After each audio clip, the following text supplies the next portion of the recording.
there, it's Heather here from Thrift to Flip. Today I'm going to be covering a topic requested by a couple of our YouTube subscribers on how I create my listings for Poshmark. Now, I use a couple of tips and a couple of little tools that make my listing process a lot faster and easier.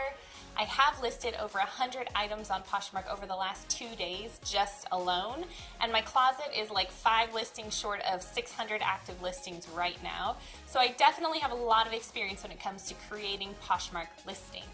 Now, if you'd like to see more videos like this one, make sure that you hit that subscribe button and turn on the bell notifications so you get notified when my next video goes live. I'm going to be sharing my screen with you so you can see everything that I do from start to finish to create a Poshmark listing. So let's jump in. Okay, so now I've opened my desktop here and you can see that we are on the Poshmark homepage. So we're going to click into the Sell on Poshmark area here and get a listing going. Now, what we're going to do first is we're going to click on Upload Photos. So today we are listing this Van Heusen floral top here. And so I'm going to scroll through the folder that I have of the pictures that I've already taken and edited and are ready to go. I do create a folder with the date that I actually edited the photos, so that's 4/29/19, and then I have the folder of the edited pictures here. So I'll go and look for the item. Here are the pictures, so I'll select those and click Open. Okay, so I just checked to make sure that that initial first photo, the cover photo, is the one that I want. So I will go ahead and click Apply on that.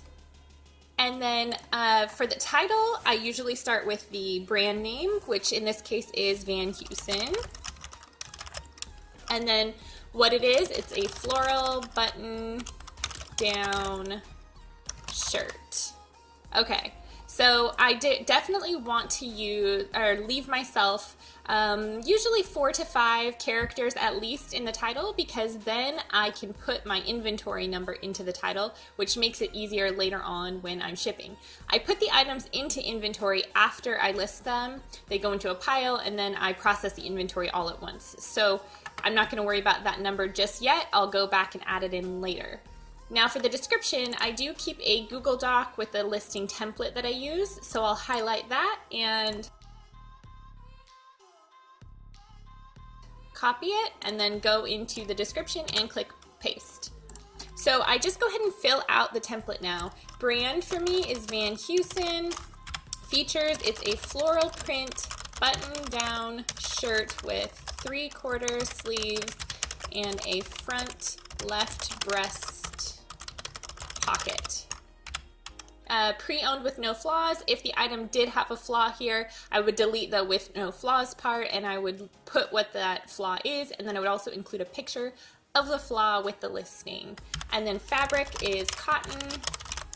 Size is an XL, which I've already done this listing before for a video that didn't work out, so I don't have to look, but ordinarily I would be looking at the piece of fabric or the piece of clothing here and checking. And then I have measurements available upon request. I don't get a lot of requests for measurements, but when I do, I definitely provide them, in a timely manner. I have found that for the most part, when people request measurements, they do not go on to buy. So I just don't even bother putting the measurements in unless somebody requests it. I still get plenty of sales without providing the measurements, and it saves me a lot of time. I really don't like measuring, so I only do it if I have to. Then I include this little blurb at the bottom. This item is from a smoke-free / pet-free environment. I do not have any pets, but I do have pretty significant pet allergies, so for me that's really important. Also, because I source my items from the thrift store and from the bins, I make sure that nothing has even a faint hint of smoke smell before I bring it home. I will not buy anything if it even hints of a smoke smell. Thankfully, not many people smoke these days, and so not many things have that odor, which I'm super grateful for.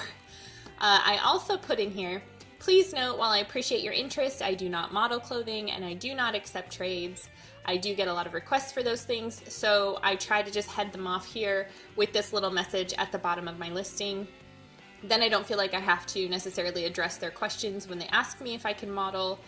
I do still answer them and just say, you know, as it says in the listing, I do not model, but thank you for your interest. Then I also include items shipped same/next day. Obviously that depends on the time of day that they order. But I want people to know that I am a fast shipper, that I'm not going to just linger with their items for a week before I ship them out. I do ship very quickly, as I've talked about in previous videos, so I go ahead and include that little blurb here. And then I just put a thank you at the bottom. That's it for my item description. You know, you do want to, like, I do still have quite a few characters here, so I might put floral print because maybe somebody's going to search out floral print, button down shirt. So I basically look at what I put here in the features, and if there's something else I think is a keyword people will search for, I may go ahead and plug that into the title once I'm done creating the listing, just to kind of hit another little button there on searching. Then under category, I'm going to select tops, button down shirts, size is an extra large, new with tags, no. Brand is Van Heusen. Color, if it's multicolored like this one, I just go ahead and pick the most prominent colors, so cream and pink are those ones for this. Original price, I always put 0 unless it's a really high-end item. I used to spend all the time in the world researching this and putting in the original price because I thought, oh, people will see they're getting a great deal if something retails for $100 and I'm selling it for $35. However, I feel like people expect to get like 80% off retail, and so they want to pay $20 for a $100 item if they see the original price. So I don't even bother wasting my time with that anymore. Just put in 0. Listing price for this kind of top, I know Van Heusen sells retail $50 to $60, so I go ahead and do $20 to $25 for this type of shirt with this kind of brand in my closet. I just know that because I've listed so many by now.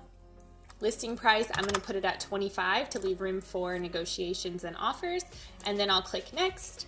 I do uncheck Facebook, I never share it to Facebook, but I do have a Pinterest account for my reselling business, which I'm going to make a video series about later and how you can utilize Pinterest for your reselling business. But for now, I do go ahead and share it to Pinterest every time I create a new listing. So I want to make sure that's on. Then I click list this item. Okay, so now we have made that listing and we can just continue on. As long as you don't copy anything else when you're making the listing, you can go ahead and paste the description or that template into your description every single time you do it. But that's it. That's all I do to create a listing, so it's pretty easy. I would suggest making yourself a template. You can use mine. Just follow exactly what I put in there. Works well for me. If you enjoyed this video, please go ahead and give me a thumbs up. And as always, thank you for watching. See you next time.